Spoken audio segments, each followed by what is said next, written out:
妹，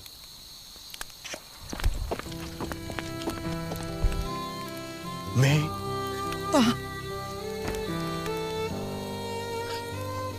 大爷，没到对面路天的啦，大爷，大爷，可能啊，这些也别这样，没想法。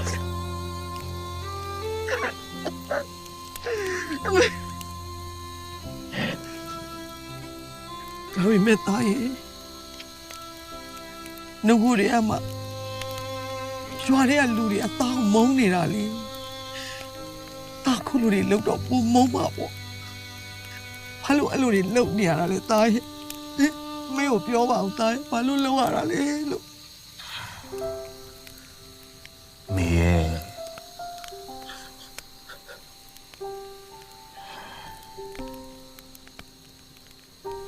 လူတွေကဘလောက်ကောင်းကောင်းပါမုန်းကြတာပါပဲမေ သားလေးကိုယ်စိတ်ထဲမှာနာကျင်ရတာလေကလေးစားချေလိုက်လို့ပြီးသွားမယ်ထင်တာလားသားဟမ်မပြီးဘူးသားရဲ့မပြီးဘူးကလေးစားချေတယ်ဆိုတာနှစ်ဖက်လုံးနာကျင်ရတယ်သားရဲ့အမေ